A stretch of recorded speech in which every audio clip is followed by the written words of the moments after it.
Welcome to Out on a Limb podcast with your hosts, Will and Allison and Samantha.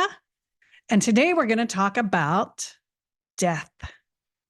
Ooh. However, death doesn't exist. So How do you talk about something that doesn't exist? that is a paradox that we're going to cover today, along with many other tangents, I'm sure, that we're going to go on, right? I have no idea, but yes. So I think that if you're watching, the tangents, we love our tangents. We're defined by our tangents. Are we? Yes. I thought we're defined we're by very tangential. Our rabbit holes. I thought we're defined by our character, but I guess not. Yeah, Our show is defined by all of the rabbit holes and the tangents that we go down. But if you're watching this show, then my guess is you understand what I mean when I say death doesn't exist, which simply means it's a transition point. The physical body is no longer needed. The energetic body does not die. It just transitions. It changes form. Mm-hmm. And then it comes back and chooses another body if it wants. So I know, Samantha, you had some interesting things happen with clients recently, or some information that you wanted to share with everybody about the spirit realm and lucid visitations. So for example, when death does happen, Okay. when somebody has transitioned and they're now in the spirit, Mm-hmm. and those are a lot of the people that you work with, spirit people, and they're humans. They're humans that wish to connect with those spirit people, right? Yeah. Not only do they connect in a mediumship session with you, they also connect with their loved ones via lucid dreaming types of things, right? Mm-hmm. And when you say lucid dreaming, it's just where, I always talk about visitations are not dreams. They're two totally different things, because it's usually that there's a setup, there's a concrete space of something happening, and it's very intense and real. And to me, it's like timeless, like time stops and you're in this bubble with whoever it is. So it's more of a closed experience. Okay. Is that right to say that? It's a very intimate experience, Mm-hmm. at least how I've seen it. And I've had one in particular that was shared. There were seven of us in this friendship group growing up. And one of our friends died when she was, excuse me, she was, I think, 26, 25 or 26. And it hit us so strongly. And all of us, she came to visit all of us. And it never occurred to us to talk about it until one time somebody brought it up, and we each go, oh my gosh, wait, I've had that experience too. Oh, wow. And the thing is, each of the experiences were exactly the same in the sense of how it felt, that it was a one-on-one situation, that it either took place in like a living room or like a bedroom, that it was a very pristine kind of setting, which was unusual. I haven't always had pristine settings. And, we didn't move our mouths, but we knew that important information was being shared back and forth. Right. Yeah. And so it was, like, that's cool. Like when it just happens to yourself. Yeah. You go, wow. But when you can share it with others, you're like, ooh, that's a phenomenon. For sure. Like really cool. Yeah. And it's my understanding that if it's recent that someone has passed and you're trying to communicate or you're trying to get information from that loved one, it's a little difficult if you're still in grief. Yes. Is that what you understand? Yeah. I find this interesting because so when somebody, if say you're going through the day, the person that loved one, care about, they've transitioned, and you're going about your day, and all of a sudden you just get that overwhelming sense and you want to cry. What I've learned is that that's because that soul has drawn near to you and you still haven't come to terms, like you're sensing their energy. It's not that they just suddenly came on your mind. Like you suddenly thought of them, is that they're suddenly in your sphere. They're meeting you at a time where they feel like you're emotionally balanced. Yeah. And yet you aren't, you can feel their presence. You're not understanding that that's what's happening, but so it brings up the emotions. Yeah. You still feel that separation. And so you go into grief and you start to cry and they back off, so like because the last thing they want to do is create more pain for you. Right. They want you to heal. So then that's why you won't feel them around you, because you haven't resolved that separation yet. It's a tough thing. And sometimes going to see an evidential medium can be helpful in alleviating some of that grief. If any of you are experiencing grief from the passing of a loved one, and you have a hard time connecting yourself, because you can connect yourself and you will if you want to. But until that point, an evidential medium who can give you direct evidence that they're connecting with your loved one and share a message from them can be really healing. Yes. Okay. And so what's the number one question people ask when they come to an evidential medium?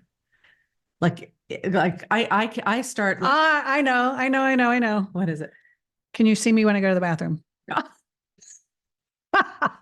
God, I hope not. Or when I'm showering? No. In fact, no one has ever asked me that. I love it.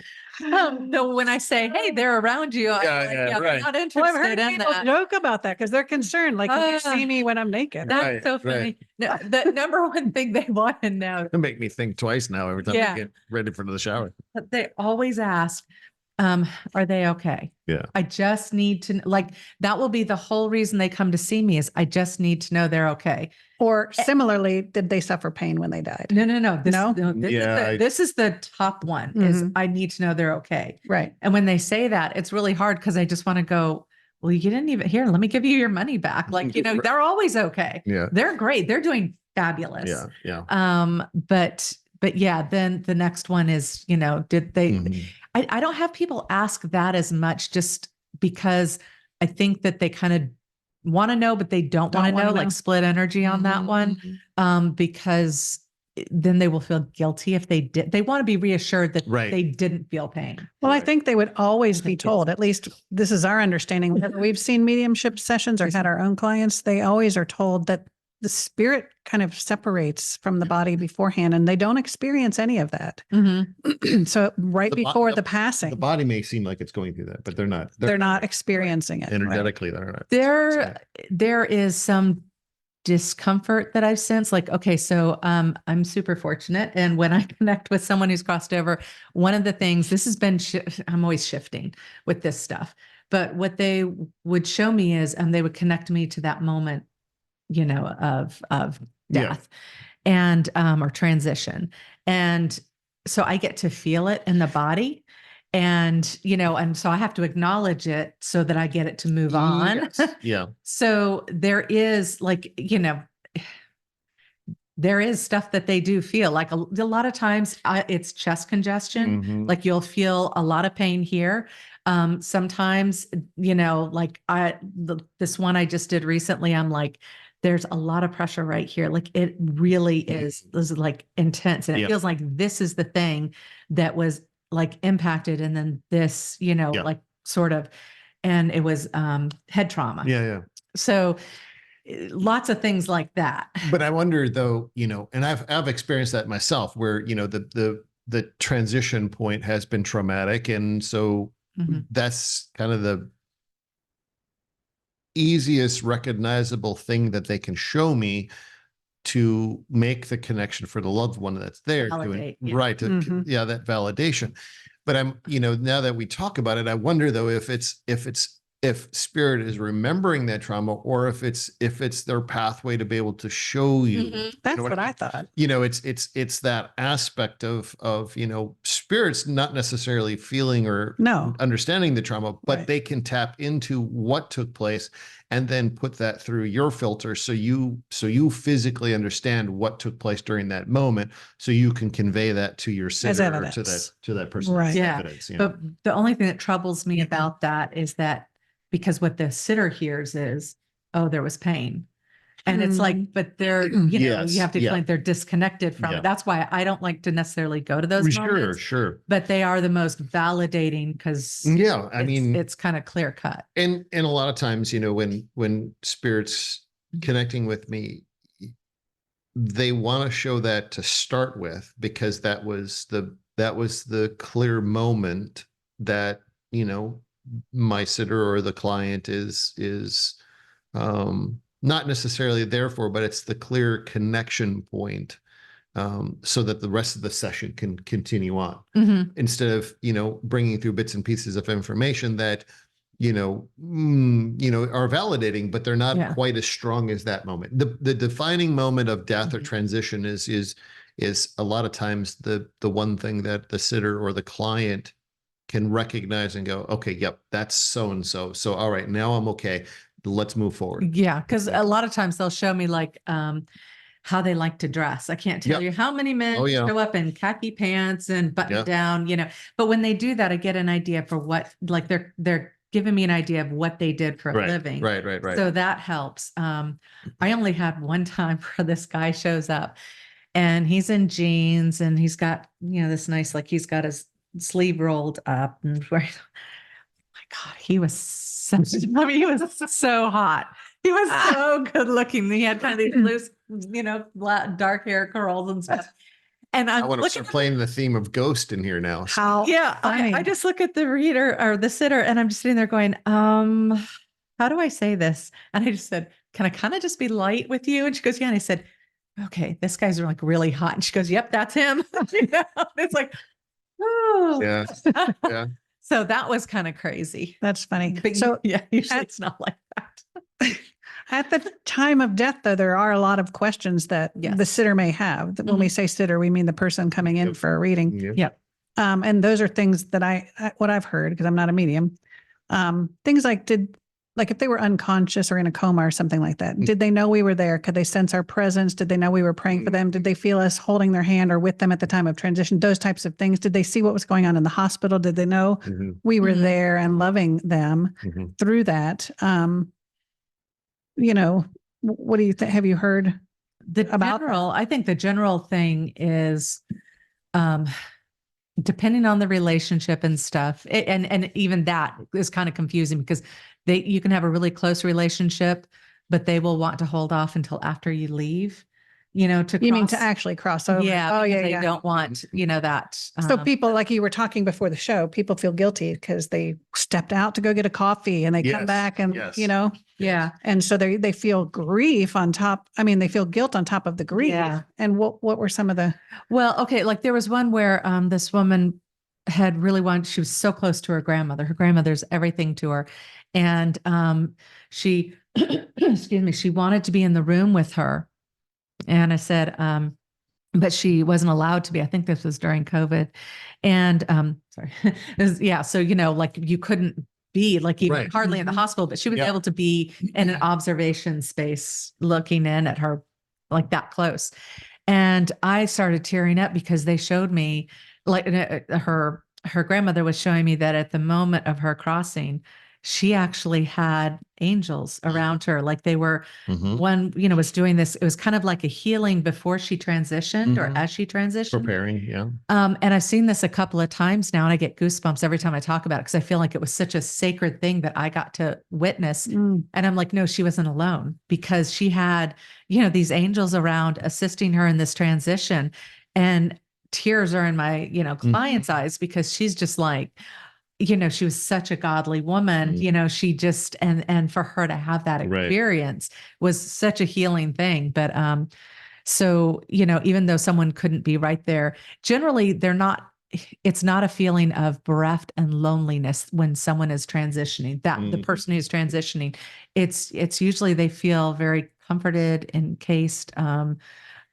It all depends like how quickly it occurs. aren't there typically those spirit beings that come and meet them? Maybe they don't communicate it to you, or maybe they don't realize it, but always, I think there are spirit people waiting to meet that new spirit. Yeah. Or even because it's a animals. transition. Yeah. Well, Or even Jesus or Mother Mary or whoever you felt close to, or you have ancestors that are on the other side or animals that somebody's meeting that spirit when it.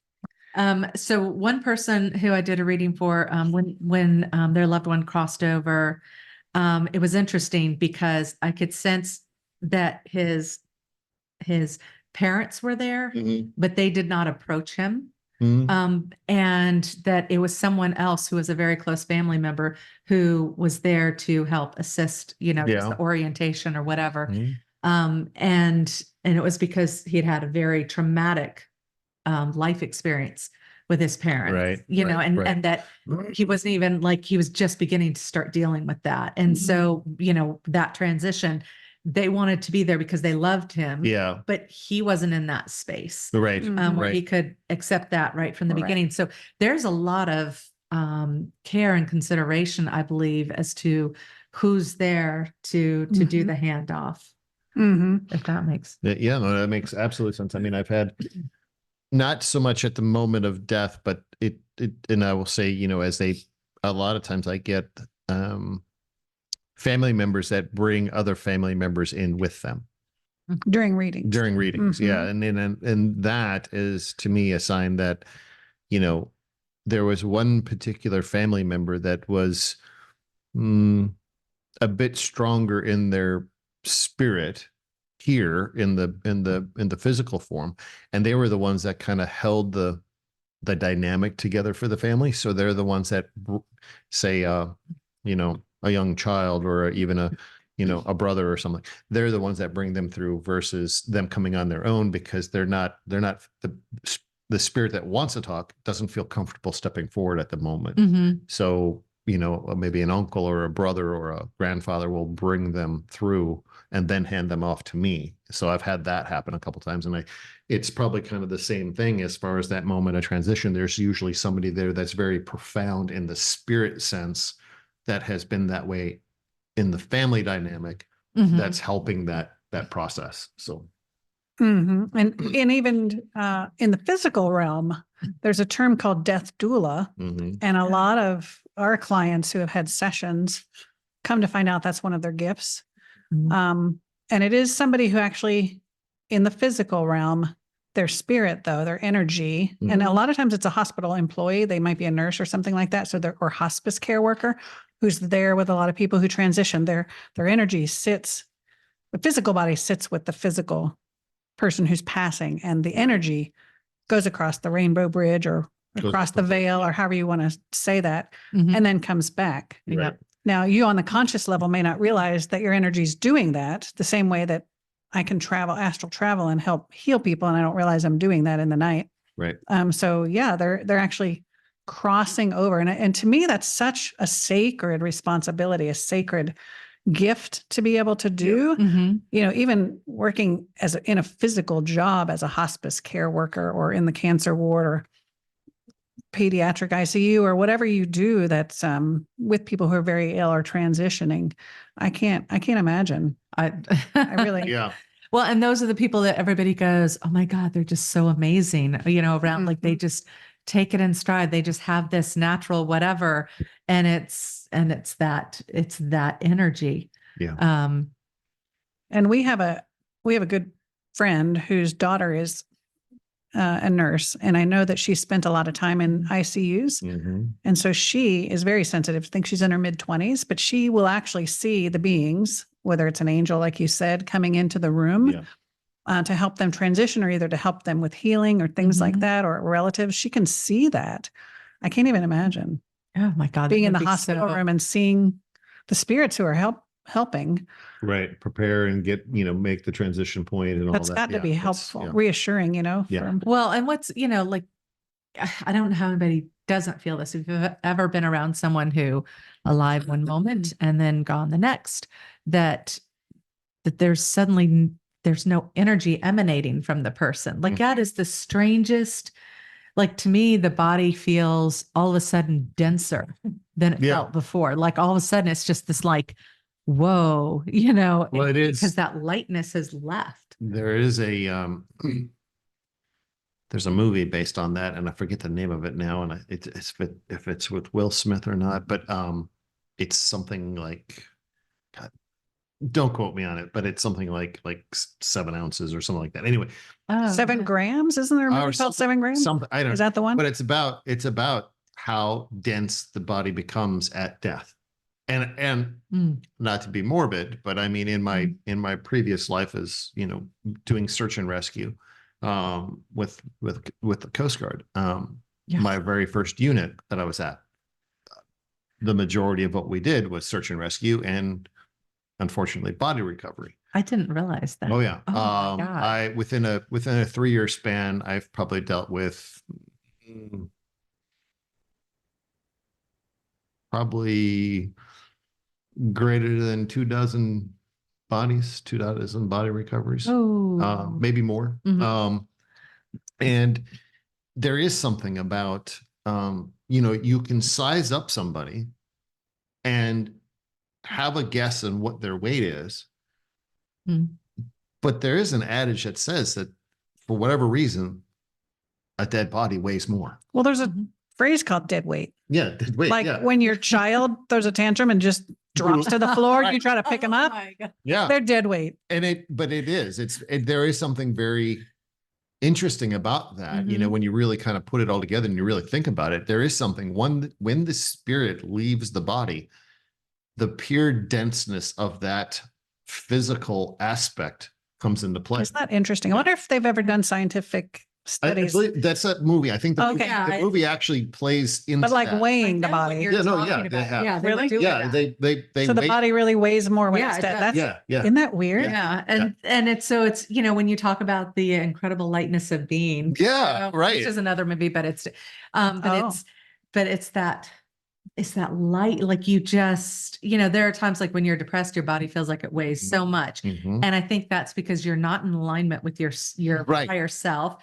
And, so then you're into all this like dense whatever, Mhm. as opposed to when you are connected with your higher self, when you're in that flow, Yeah, you're everything light and you're seems- just, yeah. and you buoy your body up. It's just, it's really cool. So yeah, Yeah. there's a lot of stuff that's going on there. I'll do Um, some research and maybe put that in the link below. That would in the- be in the description interesting. of if I can find Well, it. What, so the movies? I got to Yeah, write this yeah, down. just write that down. so when you're looking at it as someone who's had someone cross over, and this is a good timely thing to talk about because we know that, this time of year Yeah. is more of a crossing period. Everyone knows that. That's true. I just saw stats on that. More people die in the winter That's- than in the summer. Yeah. Normally, that was when at the unit that I was at, this was up in Boston. That was normally when we had the most between Thanksgiving and New Year's, and just even a little bit after New Year's. Suicide? Yeah, was it? most suicides. Yeah. And interestingly enough, and not to get too graphic, but I mean, there was a particular bridge, and we were right near the Tobin, which is one of the tallest bridges in Boston.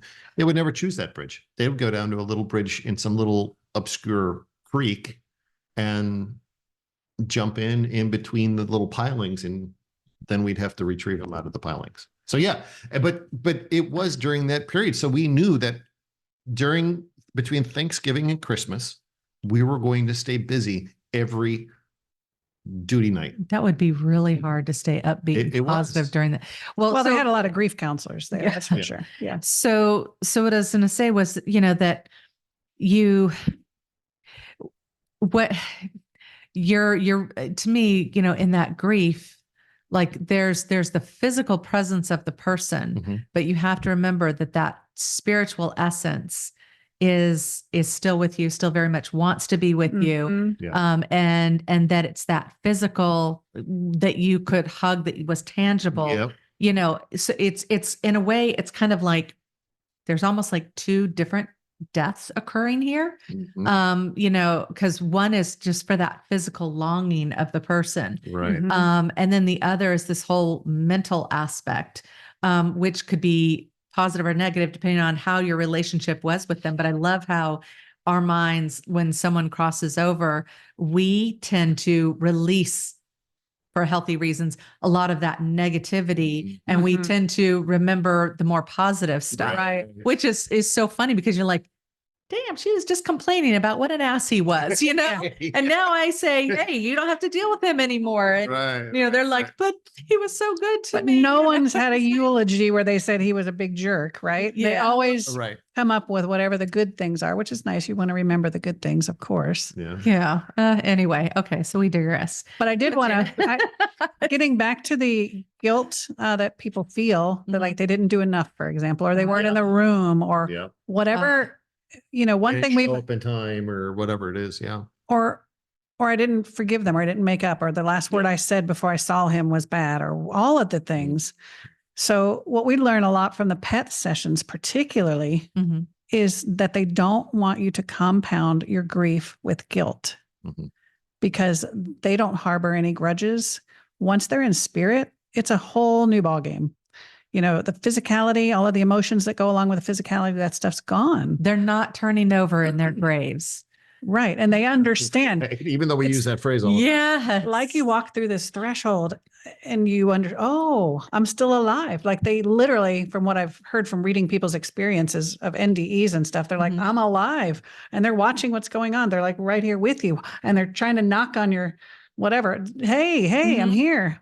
Well, Um, I remember that with so the first time that I really truly experienced this was when my great aunt Tommy had crossed over, and my mom called me and she was so upset. And she's like, you have to come over and help me get everything together. And so I'm driving over to her house, and I probably mentioned this on one of the other podcasts. The road's really windy, and it's important to understand I'm driving down a very windy road.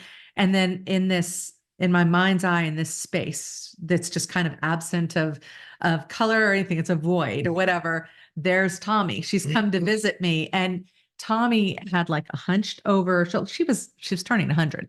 She had a hunched over shoulder. She was like this, and she was like this frail thing. Well, she had gotten up on some steps to get something out and had fallen. Mm. At 100, she was doing this.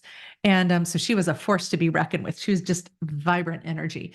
And so she's in my mind's eye, like greeting me as I'm trying to drive down this road. And she's just going, yes, like she could move her body. free. And the thing is, it made no sense what she was doing. Cause like Right. you would have to stand on one leg and balance. And she was just like, you remember Charlie in the Chocolate Factory when they Oh, did yeah. the fizzy? Yeah. And they're Fizzy floating lifting. around. Yeah. She was like that. It was just like The fizzy wow. lifting drink. Fizzy lifting drink. So she had Love some of that that. And it was the coolest thing just to see, Yeah. to experience the joy of that. And so I had tears coming down my face, and I get to my mom's. Tears from laughing so hard. Yes. I mean, Oh, yeah. just like Just the joy of yeah. the whole experience, the privilege of that experience. And I get to my mom's house and I said, I need you to sit down. Just sit down here next to me.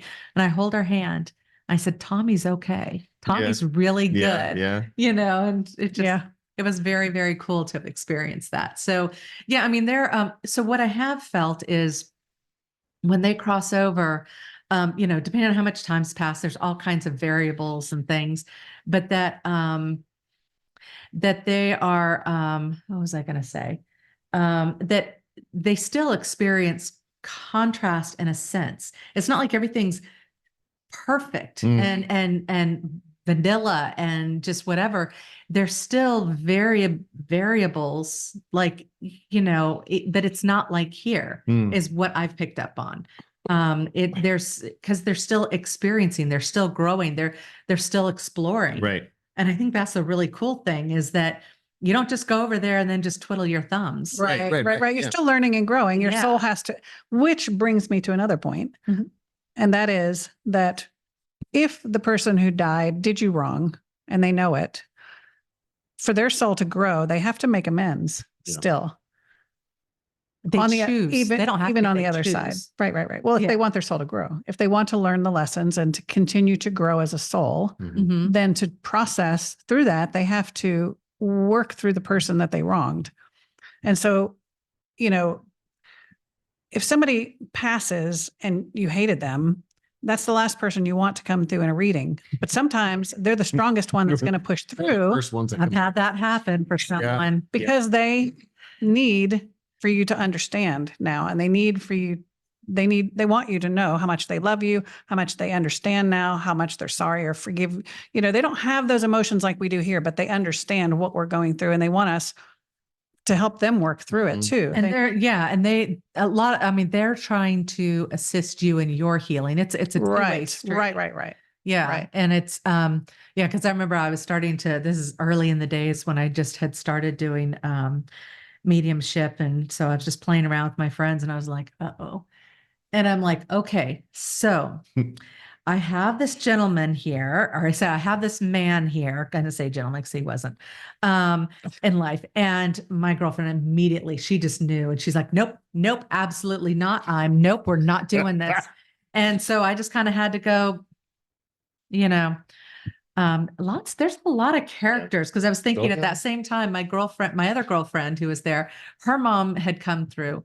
But like every reading that I did with her, with my girlfriend present, and her mom would come through, her mom would always just literally stand there and just go, "Oh no, you go first, dear." Like, and Letty's like, "Mom, I want to talk to Yeah. you. Like, step Right, forward." right. And she's just like, "I'm here. You know, I'm here." And, but she was I'll just, wait my turn.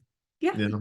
it's That's just funny. craziness. Still giving Mhm. on the other side. Oh, okay. So another thing that I realized when they cross over. So when I tend to see my experience when I see them generally is that they're at what I refer to as a holding place, or it is a space that they have created or co-created with some other souls that are there. Mhm, And it tends to be a room. mhm. And what's really interesting is the room will have maybe something they're sitting on. Maybe there's a chair in front of them. And it's like, I'm aware that nothing else exists in the space until they choose for it to, Mm. you know? So it's like, okay, you can look up. Like, I know there's not a ceiling, but if you look up, you know, I'll say, well, what else is in the room? And they're like, well, I do like artwork. And then all of a sudden there'll be Yeah. artwork. And a lot of times the scenery that I've seen is when they open the front door, then the scenery fills in. Yep. And a lot of time there's water present. A lot of times I see a lake. A lot of times there's water present. A lot of times there's a couple of houses that you can see near them. Not always, Yeah. but it's kind of like this ideal area. I've experienced this once with a very religious person who had crossed over. And he was a deacon of his church, I discovered after I was describing all of this. Mhm. And he and his people who had already crossed over, they were still meeting. They were still having Bible Oh, study. neat. It was the same long room. And then I'm like, well, now they're going fishing. Like, Mhm. and I said, it's only the men. The women, I can see her in the kitchen, and the men are going fishing. She's like, Oh my God. even in the after, because they were so Tied convinced together. Yeah. this is the way it would be, that they co-created the experience, and they were Right. creating that scene, that comfort for anyone else that was coming Yeah, over. yeah, yeah. So there can be so many variables that it's just, okay, I'm going to share one other thing.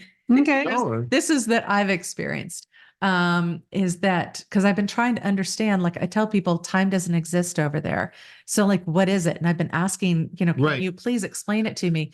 And so now, as I understand it, it's not like, okay, it's 3 months later and that person has come this far in their healing Mhm. of their life experience. It's that they've simply shifted their perspective. So like, at this point when we're checking in, they are still processing Mhm. the intense pain they went through or whatever it was. Yep. And so somebody comes back to me 6 months later and I'm like, well, it's not that 6 months has passed and now it's a better time to talk to them. It's that they've grown or changed. Well, they've shifted from this understanding to this new perspective. Right. So for them, it's not time that's passed. It's simply a perspective shift. Right. It's just Because I was trying to blip. understand what that's the difference. Well, a lot of things that we know about the afterlife and the crossover point has come from people who have had an NDE. Mhm. And if you haven't watched the show with Kimberly May, recent interview that we did here on the podcast, she talked about her NDE. But what I've understood is that, like you said, you're going to create whatever you expect. Mhm. So if you are a fundamentalist Christian and you have an NDE, then you may meet Jesus, or you might go to some heavenly place and meet the angels or the pearly Or gates. hellish experience. Right. Or if you feel that you, if you have that Christian background and you feel like you weren't doing what you were supposed to, or that you did something that was unforgivable, yeah, you might have an experience of what you would call hell because you create that. My understanding is though there are all of your guides and all of these beings are still working with you to Mhm. disassemble that understanding so that you can see the bigger picture, because there is no hell. They don't want you to suffer through this hell of your own creation forever. So they Mhm. gently keep sending this love and understanding to help you decompress or decompose that. As you're talking about that, and as you're describing all that, and you're talking, Samantha, you were this kind of this room, this white room kind of thing, Mhm. or this nothing, right? Yeah. What comes to mind is the the first Matrix, right? Where Neo steps in, he takes the pill, and then all of a sudden they're in the construct, Mhm. and there's nothing there. Yeah. Oh, wow. Yeah. Right. There's absolutely Yeah. nothing there until, well, They create it. Morpheus brings it in, because Yep. that's what needs to be there. So you feel like Mhm. you're part of something. The TV comes in, or the chair comes in, and it starts to fill in the reality point of, of what you're creating. So you are, in essence, creating a new existence, because when you transition, you slip away from a physical existence that you're in, that you've created. You've slipped in now into a space that there is nothing. So you now have to create something. I don't want to say as a memory, but to have that, Have an experience. right? To Have an experience. Yeah. Yeah. Until, and you can say that point, that holding space, whatever you want to call it. It's like getting your feet wet. Yeah. Yeah. And Yeah. so that's why I think at times it is difficult to, to communicate with those that have transitioned immediately. There has to, some say 7 months, some say longer, some say shorter. I say at least 3 months, but Yeah. that's to honor the grieving. The grieving Yeah. process. Right. And some people get through the grieving very quickly, and they want to get communicating. But I think there's a part of that, Mhm. spirit is creating their environment, Getting used to. getting used Yeah. to it. And so they need some time to adjust and get familiar with the new surroundings and get acclimated. Mhm. And then you can communicate, but it might be a little. And not always. Right. Sometimes if they had a contract with that person to help from the other Yeah. side, then they're immediately right there helping. Yeah. Yeah. That's true. Yeah. Well, and like you guys reach out to the higher self so often. Mhm. I've done that a couple of times in mediumship where, excuse me, the person who's crossed over, it's still so recent, Mhm. or they had such a tragic, Yeah. crossing or life that they're just processing, and so I've been connected to the higher self. Yeah. So I always tell people, if you do this too soon after they've crossed over, I will do I won't do it if it's Right. 3 months, within 3 months. Yeah.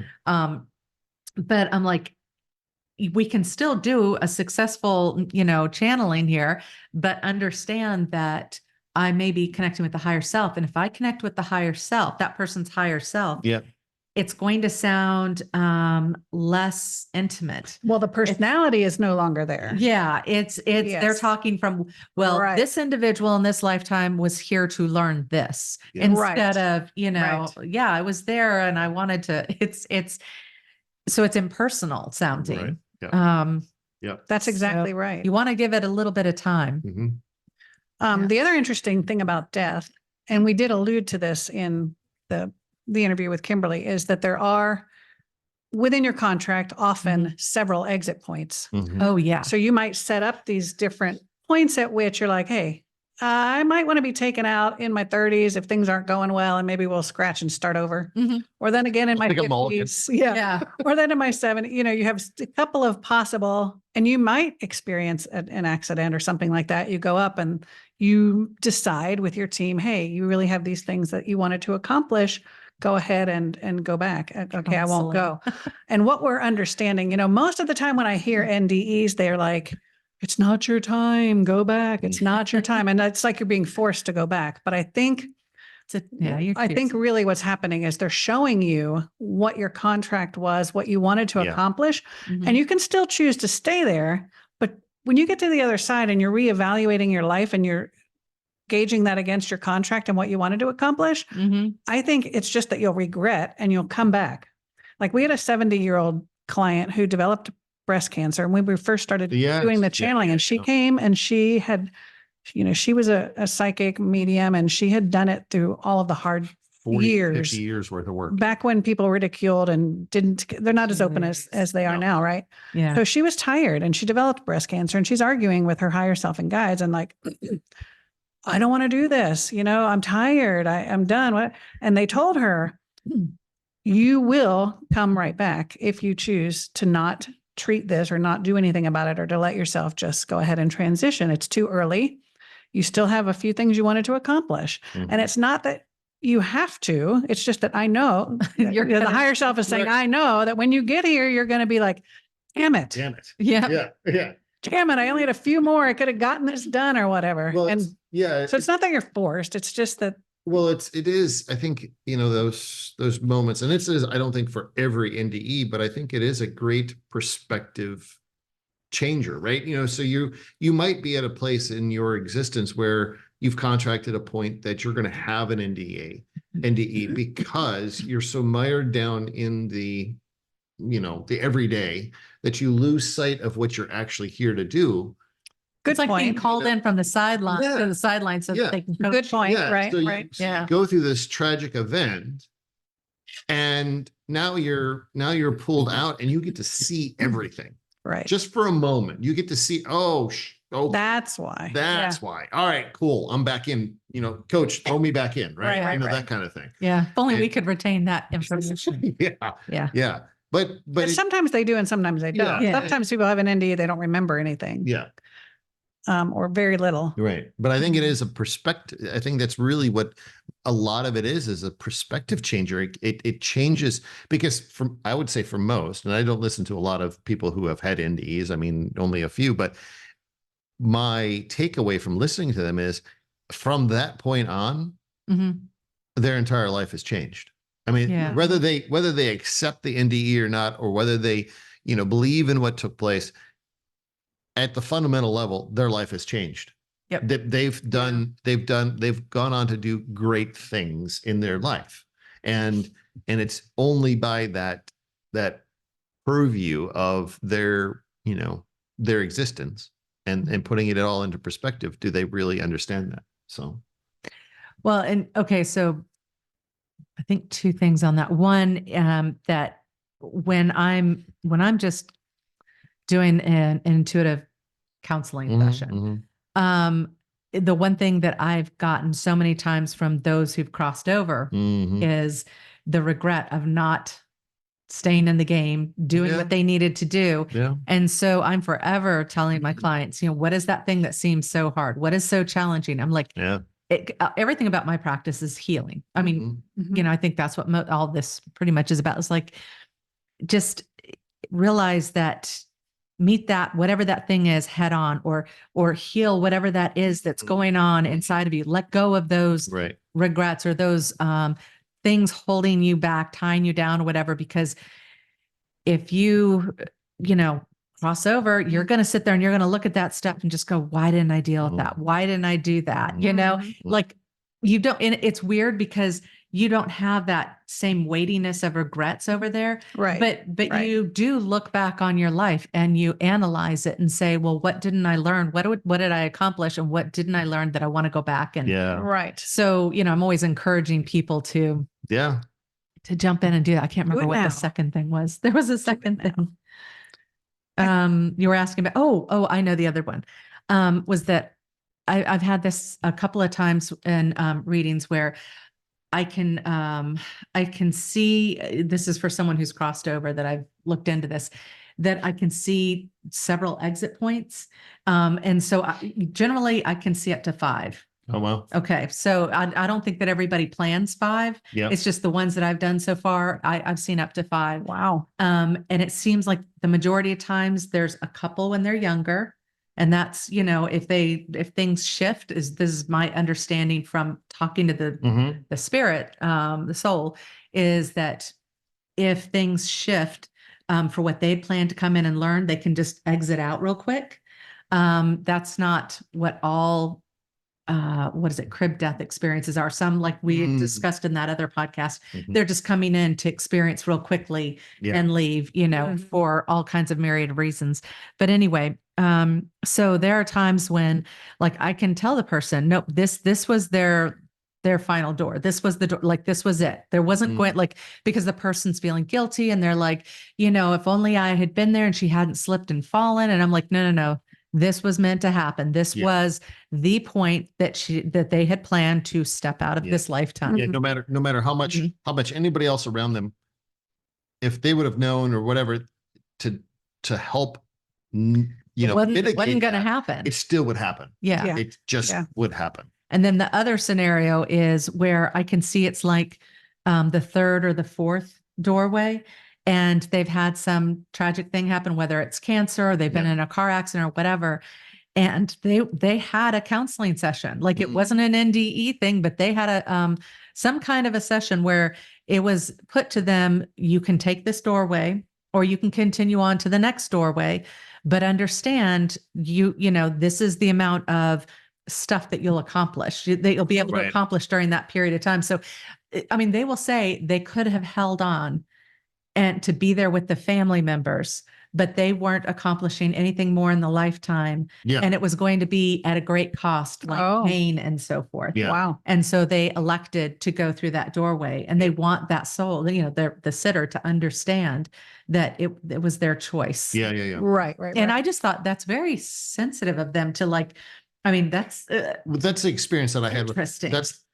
And I may have shared this before on one of the earlier podcasts, but that's the experience I had with my grandmother and on her passing. So I was in Kuwait. I was doing some government contracting work in Kuwait, and it was Christmas-ish of 2009.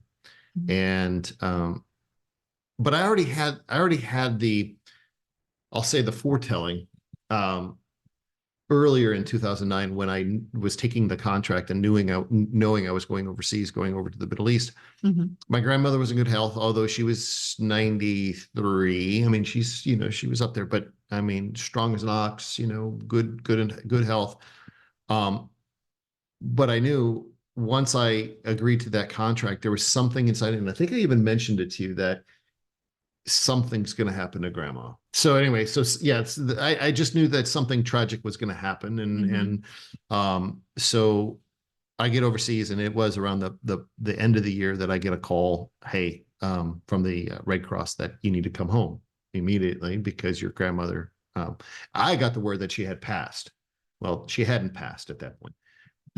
I didn't know that. So I was scrambling. I got to the airport. I called my mother, and she said, well, no, she's still with us, but she's, you know, very close. And, you know, and I said, okay, fine. That's, you know, I'll be home as soon as I can. And I gave her roughly, I said, I'll call you when I get on the plane, or when I'm getting on the plane. So there was about a 6-hour difference between the time that I had called and the time I was getting on the plane.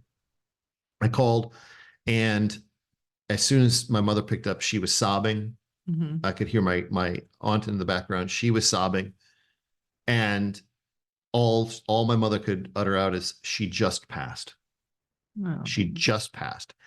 And there was that moment of instant grief, but then instantly what came in over the top of that was peace and calm, and knowing that my grandmother knew that she needed the knowing that I was on my way home. Like, okay, I'm getting on the plane. Okay, now I can pass. Yeah. And it was so that I wouldn't see her in that final state. So I would have a memory of what I saw of her when I left, Mhm. not of her passing. Plus that you would be home And that to would be home comfort your mother. to be there to secure and comfort my mother, my aunt, and, you know, Right. and the rest of the family. So even because I was very, very close to my grandmother, she knew that, okay, this is where I'm going to, you know, open the door and cross over, was the point at which I know you're getting on the plane and you're going to be home in Mhm.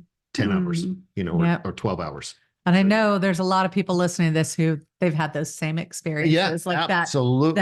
that synchronicity Yeah. of timing, that knowingness, that, you Mhm. know, Yeah. I think that's really fascinating. Yeah. Yeah. I can know. Right. There's just so much about death. And I guess I know. one of the, what's go that? I know. I wanted to mention. We did this want to one. mention one more thing. Yeah. So there was one thing, and it's kind of like a public service announcement. I always tell my clients this, that so if you've got someone who is older, and you know they're experiencing some kind of a brain fog, Dementia. dementia, Alzheimer's, that when they start telling you that so-and-so's in the room, or they start reliving certain experiences or whatever, you know, the tendency for us is to correct their reality. No, grandma, that person's already passed. No, don't you remember this? And the thing is, their reality, the timeline they're experiencing, whatever it is so real to them. Mhm. And it's meaningful and it's occurring for a reason. It's not just, I don't think Yeah. it's just random. And so when you sit there and you invalidate what they're experiencing, they already know when they have the clear moments, they know that they have a very intangible relationship Yes. with reality, that it's already very, very scary. Like the world is turned on them. So when they're in that state and they're experiencing something that's very real to them, and you say, no, it's not Yeah. real, then reality just dissolves. Like, and that's why my understanding is that's why they're so shocked. And that's why I'm not addressing like the anger aspect and how they go like, Yeah. that's a whole other thing. It's just, the people that they see and who's visiting them and Sure. the experiences that they're having that, Well, it's not just to validate their reality. That is true for them. yes, Because our guides have said that people who have Alzheimer's and dementia, they're spending a lot of time out of the body. Yes. They're back and forth and back and forth. Yes. That's why you see kind of a vacant look, because they're off traveling and visiting with those folks who are preparing to greet them. and they're okay. Like Yeah. they are Yeah. okay Yeah. to be in that state. Like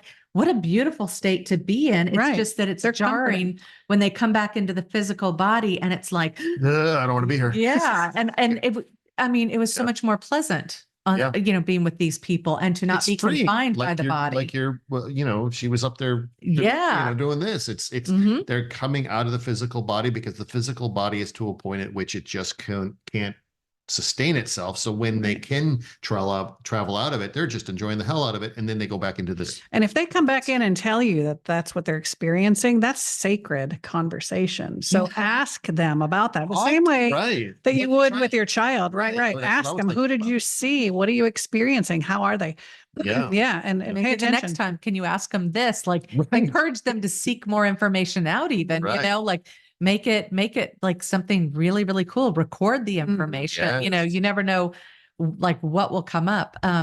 The other thing is like when I do check in with someone who's crossed over, I will pick up on that haziness, like the brain fog, Yeah. and it's, Right. and it's interesting to like, be like, okay, I can't really get this, and I'm like, did they have dementia or something like that? And so that's really cool to kind of, To me, it's like a out of tune radio channel. It's Oh, just, really? it gets real staticky, and I know I'm connecting, but the information is very, it's blurred. It's like, because like for me, it's like a movie reel that's going by very, very fast, and I have to pull those snippets out. This is like a movie reel that has static on it, and I can't quite see the pictures at first. And so then I know that, okay, we right near the end, then we've had some sort of cognitive, impairment that was, is washing over. So that's the validation. Once the validation takes place, then you have then a it gets conversation. right. Then it gets crystal clear, and we're Yeah. in. So Yeah. I want to make sure people understood that they're never still in that state. The only time that I've experienced someone still in a state, it was someone close, a family member who had gone through a lot of trauma in their lifetime, and they just needed to be shut down, like not communicating, with us jumping in, going, "Hey, what's happening?" Right. And they just needed time to process, and that's the only time, and that's still not a negative state of being. Oh no, I've had that happen with another client as well.